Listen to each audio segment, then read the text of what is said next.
unirehemu. Uyu munsi umbabarire. Haleluya. Amen. Haleluya. Haleluya. Lakini watu ariko abantu bakamwambia hivi, baramubwira ngo nyamaza wewe. ati ceceka hora. Ule mtu kona mwito na mjua. Uwo muntu uri murahamagara ubundi wowe uramuzi. Nyamaza. Ceceka. Uko kipofu. Uri impumyi. Unamjua? Uramuzi. Ushaka muona? Waramubonye? Nyamaza. Ceceka. Ndio gisi batu biko na kunyamazisha wewe. Niko abantu bari kugucecekesha. Na bakakunyamazisha. Kandi nibagucecekesha. Unanyamaza. Ugaceceka. Unahitaji shetani akunyamazishe. Urashaka ko Satani agucecekesha. Unataka mlozi akunyamazishe. Urashaka umurozi agucecekeshe. Na wewe uko na Mungu. Kandi nawe ufite Imana. Mwenyeko na neno moja. Umuntu ufite ijambo rimwe gusa. Haleluya. Amen. Saba alimwambia Bartimayo. Igihe babwiraga Bartimayo. Ase nyamaza. Ati ceceka. Akapandisha sasa sauti ya pili. Ajya yazamura ijwi noneho neza. Mu rwego rwa kangahe? Rwa kabiri. Haleluya. Amen. Yesu mwana wa Dawidi. Ati Yesu mwana wa Dawidi. Unirehemu. Umbabarire. Banamwambia nyamaza wewe. Baramubwira ceceka ariko nitwakuye mu ceceke. Ceceka.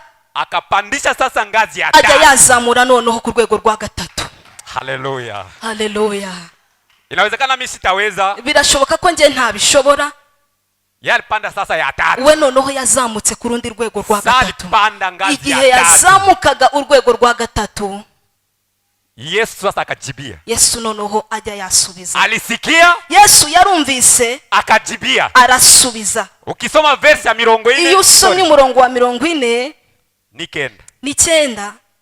Yesu akasema hivi. Yesu aramubwira ngo mumuite. Ati mumuhamagare. Kubitirima na masha. Haleluya. Amen. Ile ya kusema unataka nini? Ibyo byo kuvuga ngo urashaka iki, urashaka iki. Ile ilikuwa promotion. Oya iyo yari promotion ya Lakini neno ya muhimu. Ariko ijambo ry'ingenzi. Turi kumwe na none na Esther na mama Esther bashobora kuhaguruka. Amen. Amen.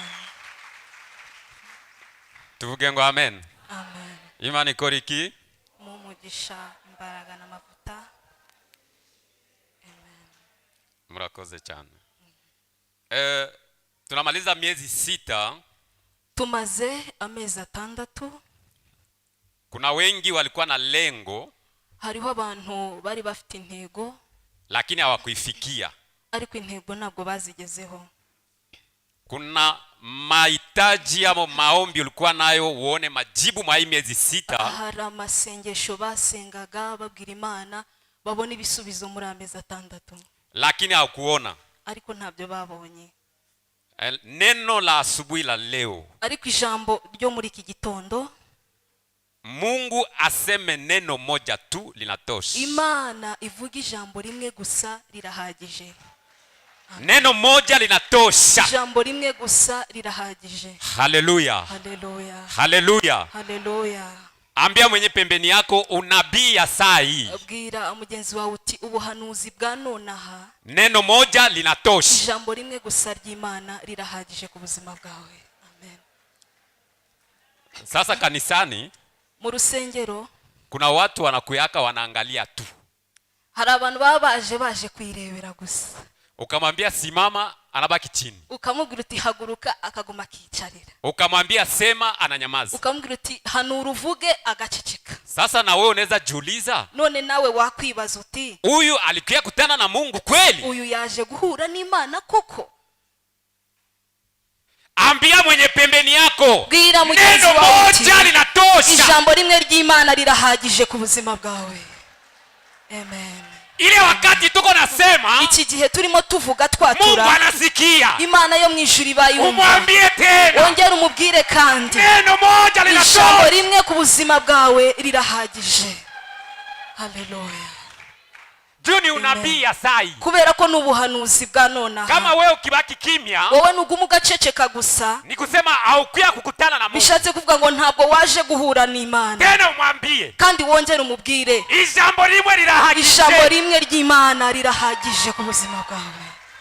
Haleluya. Haleluya. Amen. Tutatumia mifano 4. Tugiye gukoresha ingero 4. Na tusikie neno Yesu alikuwa anasema. Kandi twumve ijambo Yesu yavugaga.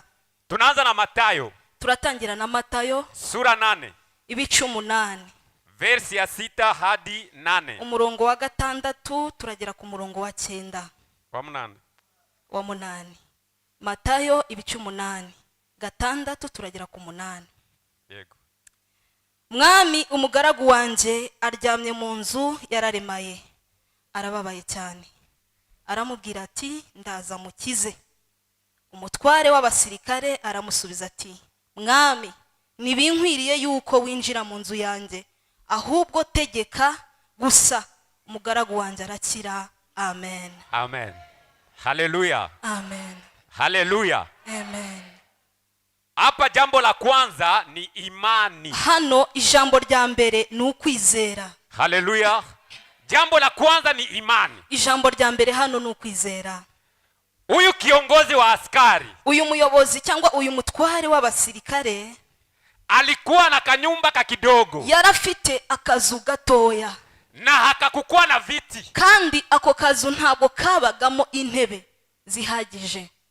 Watu wengi, abantu benshi wanasikiaka woga kwa kupokea mgeni. Abantu benshi bagira ubwoba bwo kwakira abashyitsi mu rugo, Anajua kwake bitu habiko sawa, kubera ko azi ko mu rugo ibintu bitaratungana, bitaramera neza. Huyu naye kiongozi wa jeshi, uyu mutware w'abasirikare nawe kwake hakukukua vizuri, iwe ntabwo hari hameze neza, hakukukua viti, kandi ntabwo hari intebe zihagije, na njia haikukua mzuri, inzira yo kujyayo ntihari itunganije uko bikwiriye. Lakini ariko alikuwa na walinzi, yarafite abantu bamurindaga.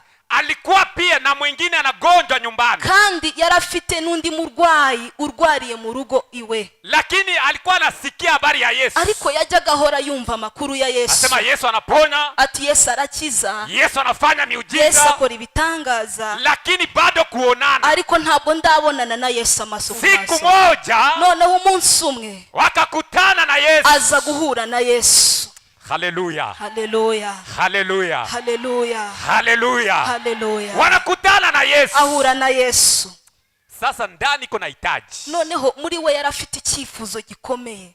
Iko na hitaji. Afite icyifuzo. Anaambia Yesu, abwira Yesu, niko na mtumishi nyumbani, ati mfite umugaragu wanje iwanje mu rugo, anagonjwa, ararwaye. Na Yesu hakugawia kumujibia, na Yesu ntiyatinze kumusubiza. Anamwambia hivi, aramubwira ati tutaenda, ati turagenda nonaha nimuponye, ngendi wanyu mukize.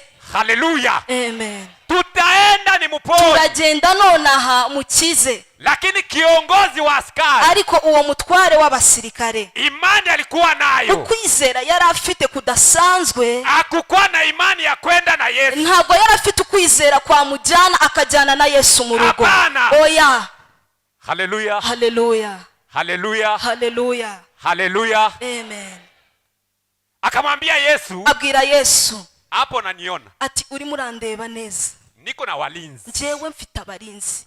Jambo la pili, icya kabiri, kwangu iwanje mu rugo we haustahili kukanyaga, wawe ntukwiriye no kuhakandagiza ibirenge byawe. Lakini ariko nakuomba, ndagusabye ikintu kimwe gusa, sema neno moja, vuga ijambo rimwe gusa, sema neno moja, vuga ijambo rimwe gusa, mtumishi wangu atapona, umugaragu wanje arakira aho ari. Perezimani cyubahiro. Haleluya. Haleluya. Haleluya. Haleluya. Haleluya. Sikia jibu ya Yesu. Umva igisubizo cya Yesu. Kwanza akaambia wanafunzi wake, icyambere abwira abigishwa be, tangu niko Israeli, ati kuva mbaye muri Israeli yose sijaona imani kama ya mtu, sindabona ukwizera kumeze nk'ukuyu muntu.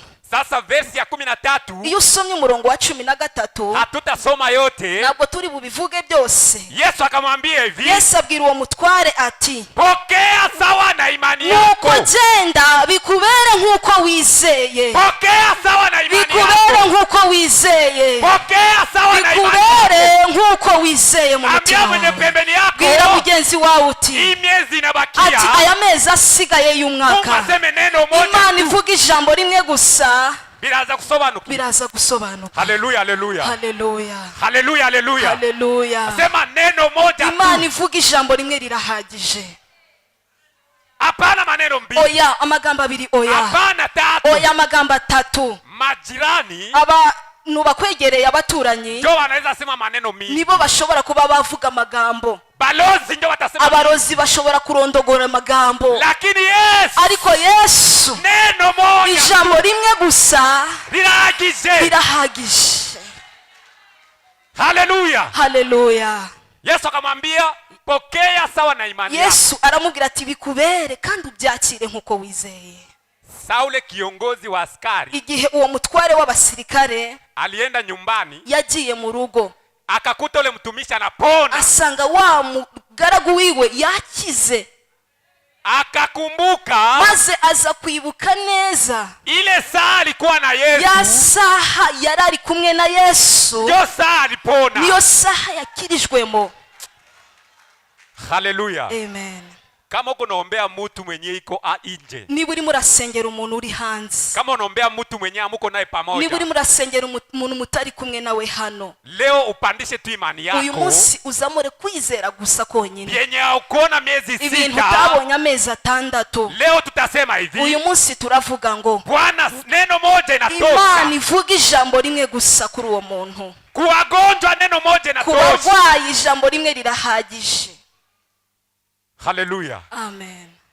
Hapana kusikisikia maneno ya watu. Oya, ntugende wumviriza ibintu byose, amagambo yose. Watu ndio watakupanga majina. Abantu bashobora kugupanga amazina bakakwita izina, wakasema vya mubaya. abantu bakagenda bakakwitirira ibintu, wewe usikie tu, wowe ubyumve gusa. Lakini shuka chini, ufanye magoti yako chini, uce bugufi, ukubita amavi hasi. Omba Mungu anaweza yote. Usenga Imana ishoboye byose. Umwambie hivi, ubwira Imana uti hii miezi inabakia, ati aya mezi asigaye Imana y'umwaka, ijambo rimwe gusa rirahagije.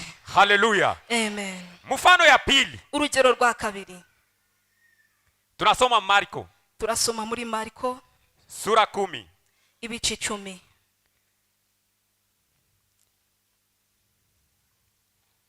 46 hadi 53, 46 kugera kuri 53. yego na kabiri niho irangiriye. Nuko bagera i Yeriko, akivana i Yeriko n'abigishwa be n'abantu benshi, asanga umwana wa Timayo witwaga Barutimayo, umusezi w'impumyi, yicaye iruhande rw'inzira. Yumvise ko Yesu w'i Nazareti ari uje, ahera ko arataka cyane ati, Yesu mwene Dawidi, mbabarira. Abantu benshi baramucyaha ngo ahore, ariko arushaho gutaka ati, mwene Dawidi, mbabarira. Yesu arahagarara arababwira ati, nimumuhamagare. Bahamagara impumyi, barayibwira bati, humura, haguruka, araguhamagara. Nayo itumwenda wayo, irabaduka yegera Yesu. Yesu arayibaza ati, urashaka ko nkugirira nte? Iyo mpumyi iramusubiza iti, mwigisha, ndashaka guhumuka. Yesu arayibwira ati, igendere, kwizera kwawe kuragukijije. Uwo mwanya arahumuka, amukurikira mu nzira. Amen. Amen. Haleluya. Amen. Haleluya. Amen. Anaweza kukosoa kwa Kifaransa ndio 5 na 3, lakini kwa Kinyarwanda ni 5 kabiri. Ushobora gukosora muri Bibiliya y'Igifaransa niho 53, ariko Bibiliya yacu y'Ikinyarwanda irangiriye kuri 52. Haleluya. Amen. Hapa ni habari ya kipofu Bartimayo. Hano ni inkuru y'impumyi yitwa Bartimayo. Kazi yake, akazi kiwe yakoraga, juu hakuwa naona, kubera ko atarebaga, alikuwa tu na lomba lomba pembeni ya njia. Akazi kiwe kari kwirwa asabiriza mu nzira, mu mayira. Na we uanze kwanza kufikiri, nawe wongere utekereze kandi, mtu mwenye iko na lomba, umuntu uri musabiriza, lakini haone mwenye kuja, ariko ntareba, ntabona umuntu uje. iko na kikapo, afite igikapu, saa iko na lomba mwenye iko napita, igihe harimo asaba umuntu uri mutambuka, juu alikuwa nasikia, kubera ko we yarumvaga. Mtu iko napita anatega mikono, umuntu utambutse ati wampaye, agatega intoki. Kuna watu wagome, anafika anakamata kwa yenye alikuta anaenda. Hari abagome bacagaho bagafata na twa tundi afite mu biganza, bakatumukura mu biganza bakigendera. Mwingine akaleta 100, undi nawe akazana 100. Sasa siku moja noneho igihe kimwe alisikiaka kama Yesu anaponya, aza kumva amakuru y'uko Yesu akiza, lakini Yesu alipita. ariko Yesu yatambutse. Yeye hakujua saa Yesu alifika. We ntabwo yari azi igihe Yesu yahagereye. Alisikia tu sauti, Yumvise gusa watu wanafanya fujo, abantu barimo basakuza ari benshi. Yesu akapita. Yesu aratambuka. Siku ingine Uwundi munsi ukurikiyeho Yesu akapita. Yesu arongera aratambuka. Watu wakamwambia kama Yesu alipita Abantu hapa. baramubwira ati Yesu nyamara anyuze hano. Lakini siku ya tatu Ariko ku munsi wa gatatu akasema leo nitapona. aravuga ati byanga byakunda uyu munsi ndakira. Jambo la pili niko nafundisha ni bidii. Icya kabiri turi kuvuga hano, ndi kwigisha, ndi kuvuga ku ishyaka. Ishaka changu mwete. Umwete, ishyaka. Haleluya. Amen. Haleluya. Amen. Haleluya. Amen. Bidii. Umwete. Kila kitu unapaswa kukifanya kwa bidii. Ikintu cyose iyo ugikoranye umwete kigira imbaraga. Ukitafuta miujiza kwa Mungu, niba ushaka igitangaza ku Mana, unahitajika kuwa na bidii. ugomba kubishakana umwete. Tulianza na imani, twatangiranye kwizera. Ya pili ni bidii. Icya kabiri ni umwete. Uliombaka mwaka juzi, warasenze, warasabye umwaka washize 2023, unapumuzika, ukaruhuka. Leo tena ndio unastuka kuomba. Uyu munsi niho wongeye kubyibuka, wongeye kubisengera. Mungu aweze kukukumbuka. Imana ntabwo ishobora kukwibuka. Juko mtu wa kupumuzika. Kubera ko umuntu usenga byagera hari ukabyihorera ukongera ukabifata. Mungu aweze kukumbuka. Imana ntabwo ishobora kukwibuka. Lakini mtu wa bidii, ariko umuntu ugira umwete, hata kama hajaomba, nubwo yaba atarasenga, Mungu anamuona. Imana iba yamubonye. Anapanda milima, azamuka imisozi, anashuka, akamanuka ibibaya, anatoa jasho, akava icyunzwe, anapita kwa bariri, agaca hariya. Mungu anamuona. Imana iba yamubonye. Bartimayo alisema hivyo. Bartimayo yaravuze ngo, Yesu mwana wa Dawidi, ati Yesu mwana wa Dawidi, unirehemu, uyu munsi umbabarire. Haleluya. Amen. Haleluya. Haleluya. Lakini watu, ariko abantu bakamwambia hivi, baramubwira ngo, nyamaza wewe, ati ceceka, hora. Ule mtu uko namuita unamjua? Uwo muntu uri murahamagara ubundi wowe uramuzi? Nyamaza. Ceceka. Uko kipofu. Uri impumyi? Unamjua? Uramuzi? Ushaka muona? Waramubonye? Nyamaza. Ceceka. Ndio gisi batu iko na kunyamazisha niko wewe. abantu bari kugucecekesha. Na bakakunyamazisha. Kandi nibagucecekesha, unanyamaza. Ugaceceka. Unahitaji shetani akunyamazishe. Urashaka ko Satani agucecekesha. Unataka mlozi akunyamazishe. Urashaka umurozi agucecekeshe. Na wewe uko na Mungu. Kandi nawe ufite Imana. Mwenye uko na neno moja. Umuntu ufite ijambo rimwe gusa. Haleluya. Amen. Saba alimwambia Bartimayo, igihe babwiraga Bartimayo asiye nyamaza, ati ceceka, akapandisha sasa sauti ya pili. Ajya yazamura ijwi noneho neza. Mu rwego rwa kangahe? Rwa kabiri. Haleluya. Amen. Yesu mwana wa Dawidi, ati Yesu mwana wa Dawidi, unirehemu, umbabarire. Banamwambia nyamaza wewe. Baramubwira ceceka, ariko nitwakuye mu ceceke. Ceceka. Akapandisha sasa ngazi ya tatu. Ajya yazamura noneho ku rwego rwa gatatu. Haleluya. Haleluya. Inawezekana mimi sitaweza. Birashoboka ko nje ntabishobora. Yalipanda sasa ya tatu. We noneho yazamutse ku rundi rwego rwa gatatu. Igihe yazamukaga urwego rwa gatatu, Yesu sasa akajibia. Yesu noneho ajya yasubiza. Alisikia? Yesu yarumvise, akajibia. Arasubiza. Ukisoma verse ya 40, iyo usomye umurongo wa 40 ni 9. Yesu akasema hivi. Yesu aramubwira ngo, mumuite. Ati mumuhamagare. Kubitirima na mashi. Haleluya. Amen. Ile ya kusema unataka nini? Ibyo byo kuvuga ngo urashaka iki, urashaka iki. Ile ilikuwa promotion. Oya, iyo yari promotion yaramuhaye. Lakini neno ya muhimu. Ariko ijambo ry'ingenzi yaravuze. Yesu anambia watu. Yesu abwira abantu bose. Muite ule ati muhamagara uri mu mamagara. Uri mu mamagara asakuza. Mumuite. Ati mumuhamagare. Haleluya. Haleluya. Wakati unalalamika, igihe uri musakuza ukazamurishwe, Imana yo mwijuru irumva. Na Mungu anakuita. Kandi Imana ikaguhamagara. Na Mungu akikuita, kandi Imana iguhamagaye, anajibia swali lako. Imana igisubiza ikibazo cyawe. Haleluya. Amen. Tangu ile siku kuva uwo munsi Bartimayo alipona. Bartimayo arakira. Na tangu ile siku kandi kuva uwo munsi akatoka kubalabala kulombalomba. ava mu muhanda arataha. Watu saba namuona. Abantu bamwitegereza. Huyu si Bartimayo. Ati uyu si wa mugabo Bartimayo? Wengine wanasema ndiyo. Ati niwe. Wengine wanasema hapana. Abandi ati ntabwo ari we. Anafanana. Ati barasa. Kama batu batakufananisha. Nubwo abantu bagenda bakakwitiranya, lakini ujue kwamba kuna neno moja ya Mungu inatosha. Ari kumenye neza yuko hari ijambo rimwe ry'Imana rihagije. Haleluya. Amen. Haleluya. Amen. Haleluya. Haleluya. Jambo la tatu. Icya gatatu. Upendo. Urukundo. Tulianza na imani. Twatangiranye kwizera. Tukaenda jambo la pili bidii. Tugenda icya kabiri umwete. Jambo la tatu upendo. Icya gatatu urukundo. Yohana 11. Yohana 11.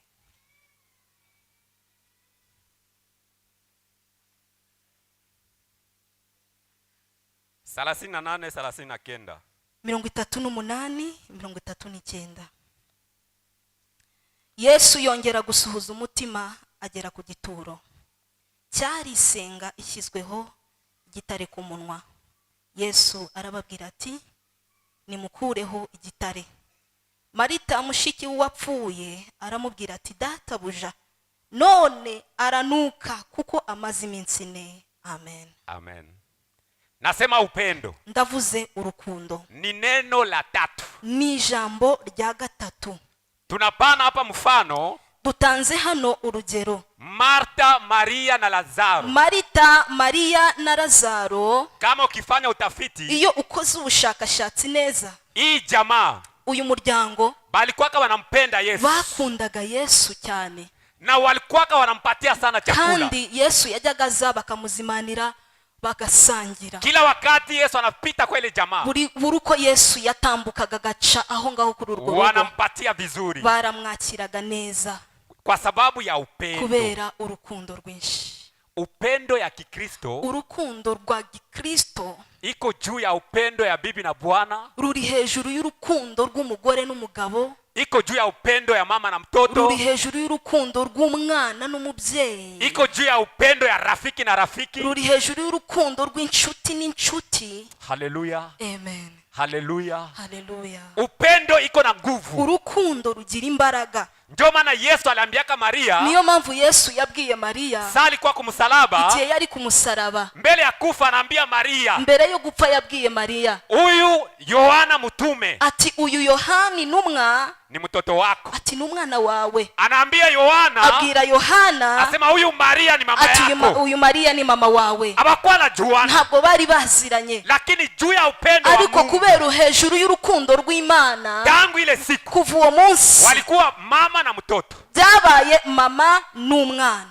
Haleluya. Amen. Haleluya. Amen. Hapa hano Yesu alipata habari. Yesu yumvise amakuru. Ase Lazaro anagonjwa. Ati Lazaro ararwaye.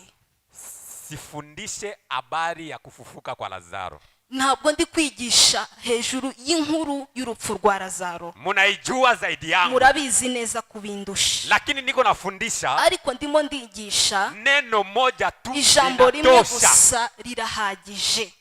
Haleluya. Amen. Neno moja linatosha. Ijambo rimwe gusa rirahagije ku buzima bwawe. Sawa alimwambia Lazaro anagonjwa. Igihe bamubwiraga ngo Lazaro ararwaye. Katika maisha ya kiroho. Mu buzima bwo mu mwuka. Yesu alikuwa nabii kuruta maadui wote kupita manabii wote. Yesu yari umuhanuzi hejuru y'abahanuzi bose. Na alikuwa mfalme juu ya wafalme wote. Kandi Yesu yari umwami hejuru y'abami bose. Alikuwa anajua kama Lazaro atakufa. Yesu yari abizi neza ko Lazaro ari bupfe. Lakini ariko alijua pia Mungu anamusikia. Ariko yarazi neza noneho ko n'Imana imwumva. Alichunga muujiza. Yategereje igitangaza. Juu wale Wayahudi hawakuwa naamini. Kuko bari Abayahudi ntabwo bizeraga. Hawakuwa namwamini Yesu. Ntabwo bizeraga Yesu. Lakini ariko Yesu alijua kama atafanya muujiza. Yesu yarabizi neza yuko azakora igitangaza hari ahantu. Bale batu wataamini. Bari abantu kandi bari bwizere. Haleluya. Amen. Watu walizani kama anachelewa. Abantu bumvaga Yesu wakererewe, Yesu yakererewe. Na majirani walizarau Maria. Kandi n'abaturanyi baragiye basuzugura Mariya. Huyu mnamuita Yesu? Ati murimo murahamagara Yesu. Lazaro alikuwa mgonjwa. Lazaro yararwaye. Hakukuya. Ntiyigeze aza hano. Sana kwa siku 4 mkaburi. None yapfuye, dore bigize 4. Anaoza. Yaboze. Ananuka. Arimo aranuka. Njoo anakuya sasa. None nibwo aje. Atakiwa kufanya nini? Aje gukora iki? Njoo gisi watu wa dunia wanajiuliza. Niko abantu bisi bibaza. Asema bitu binaoza. Ati ibintu byaraboze. Bitu binakufa. Ibintu byarapfuye. Birarangiye. Byararangiye. Lakini mimi nakwambia asubuhi ya leo. Ariko njewe ndakubwiye muri iki gitondo. Bale wanasema birarangiye. Bali abari kuvuga ngo byarangiye. Ari jambo rimwe gusa kuva mu ijuru. Amen. Haleluya. Amen. Haleluya. Haleluya. Na ukisoma kandi iyo usomye verse ya 39 umurongo wa 39 kuko neno moja ya Yesu. Hari jambo rimwe rya Yesu. Ile ya kusema kwamba Lazaro toka. Biriya byo kuvuga ngo Lazaro sohoka. Ilikuwa promotion. Yari nka promotion. Kusema kwamba mumufungule ile makamba. Kumubabwira ngo mumubohore iyo migozi muboshye. Ilikuwa promotion. Byari nk'ibintu bisanzwe, yari promotion. Lakini neno moja ya ishara. Ariko ijambo rimwe ry'igitangaza. Aliambia watu. Yabwiye abantu. Mutoshe ile jiwe. Ati mugende mukureho kiriya gitare. Erezimana icyubahiro. Haleluya. Haleluya. Neno ya kwanza alisema. Ijambo rya mbere yavuze. Mutoshe ile jiwe. Ati mukureho igitare. Haleluya. Amen. Haleluya. Amen. Jambo la 4. Icyakane. Marko sura 5. Mariko ibice 5.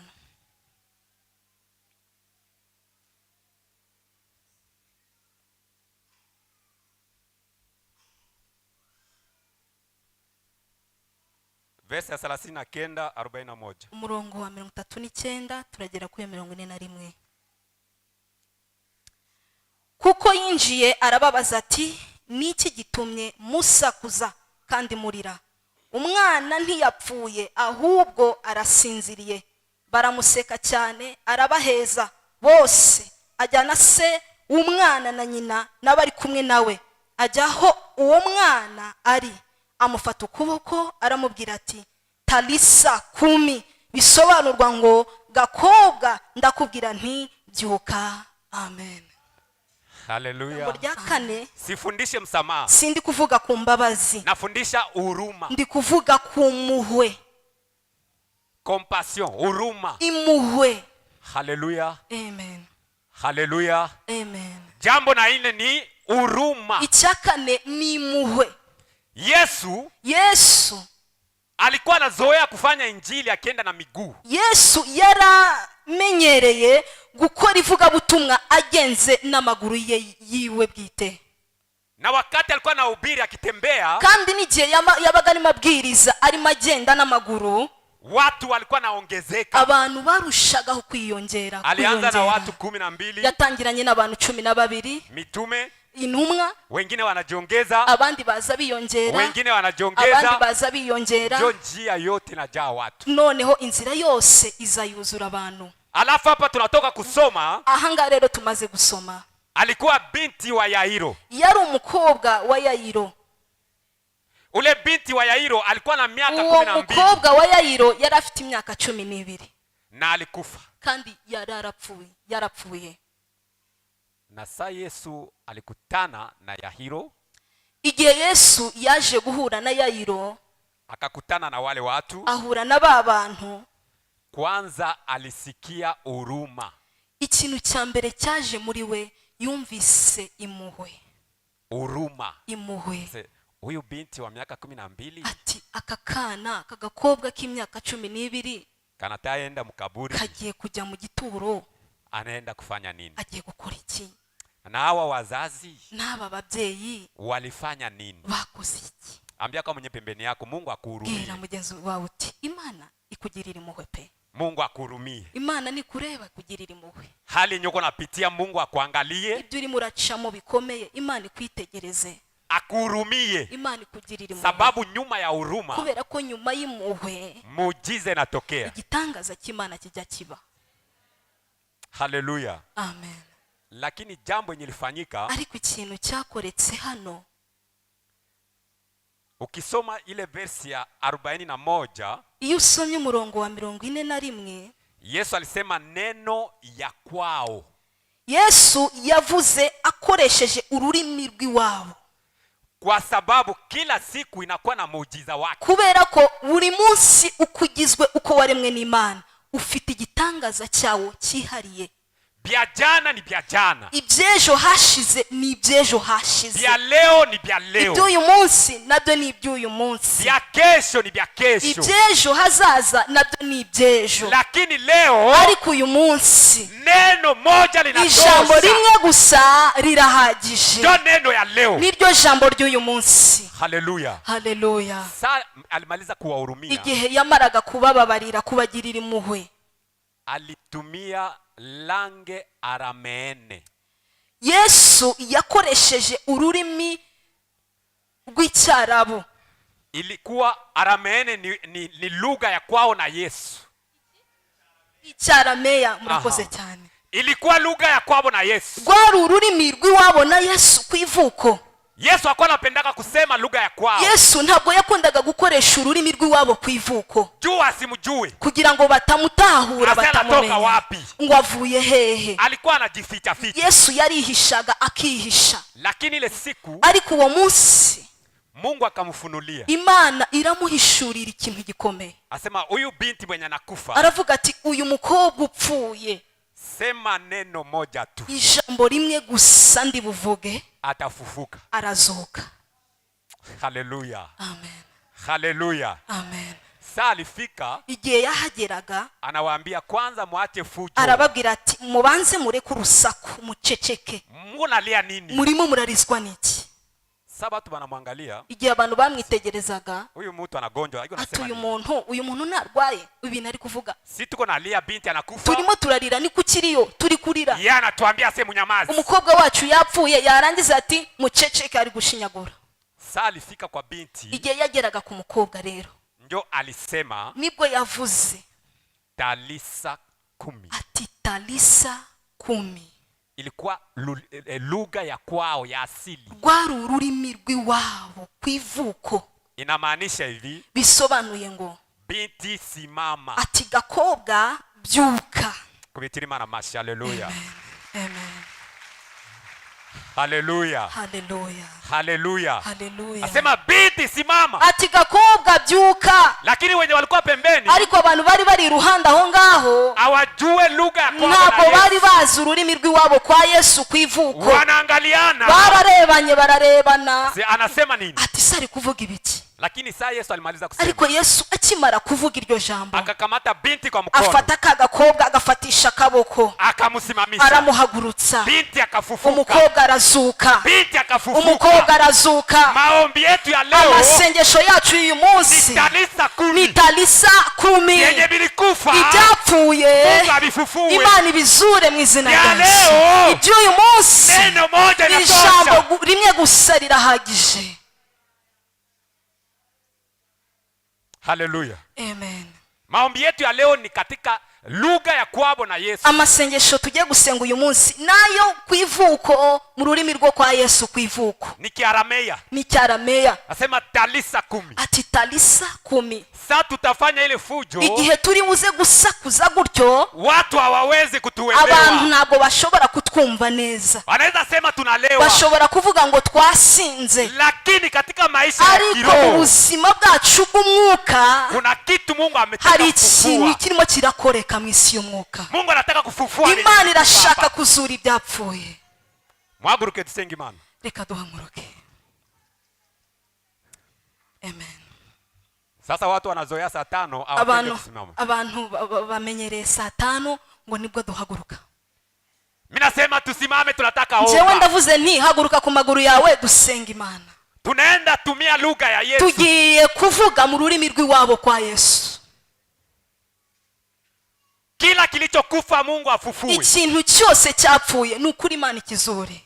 Kenye haukuona mwa ile miezi icyo 6 utabonye muri aya mezi 6 arangiye, kwa hii miezi nabakia, muri aya mezi asigaye ngo dusoze Mungu umwaka, aseme neno Imana moja. ivuga ijambo rimwe gusa. Mungu aseme neno moja. Imana ivuge ku buzima bwawe. Tunataka omba, Tugiye gusenga Imana, lakini tutaomba katika utaratibu. ariko tugiye gusenga mu bwitonzi. Tutaomba katika utaratibu. Turasengera mu bwitonzi. Na wakati tunataka omba, Kandi igihe tugiye gusenga Imana, kwanza ukumbuke hii maneno 4. icyambere ubanze wibuke aya magambo 4 tumaze kuvuga. Nilisema imani, Icyambere navuze kwizera, nilisema bidii, icyakabiri navuze umwete, nilisema upendo, icyagatatu navuze urukundo, na neno ya 4 icyakane mvuze huruma. impuhwe. Sasa utaona ile maneno Igihe 4 ibyo bintu 4 byose uri bubibone mu buzima bwawe, na wewe inakuangalia. nawe birakureba ku giti cyawe, Na wewe inakuangalia. nawe birakureba. Haleluya. Amen. Haleluya. Haleluya. Tuvuge ngo talisa 10. Talisa 10. Vuga cyane ni isengesho. Talisa 10. Talisa 10. Mungu afufue kilichokufa. Imana izure icyapfuye. Muraza musubiramo ibyo arimo kuvuga. Mungu afufue kilichokufa. Imana izure icyapfuye. Talisa 10. Talisa 10. Mungu atengeneze benye abitengeneye. Imana itunganye bidatunganye. Talisa 10. Talisa 10. Mungu afungue benye bila kufunga. Imana ifungure ibifunze. Talisa 10. Talisa 10. Mungu anyamazishe maneno ya watu. Imana icecekesha amagambo y'abantu. Talisa 10. Talisa 10. Mungu aseme neno moja tu inatosha. Imana ivuga ijambo rimwe gusa rirahagije. Talisa 10. Talisa 10. Mungu aondoe jiwe liko mbele yako. Imana ikureho igitare kiri imbere yawe. Talisa 10. Talisa 10. Mungu afukuze ile daimoni. Imana yirukane daimoni ku buzima bwawe. Talisa 10. Talisa 10. Mungu akushindie jaribu. Imana igutsindire mu bigeragezo. Tunataka kuomba, Tugiye gusenga Imana, lakini tunaenda kuomba na mtu manasikia neno, ariko tugiye gusengana n'umuntu wumvise ijambo ry'Imana, mwenye anajua ya kwamba bitu abiendeki. umuntu uri murumva neza agatahura ko ibintu bitari kugenda neza. Inafaa tuondoe jiwe, Reka dukureho icyo kibuye. aje hapa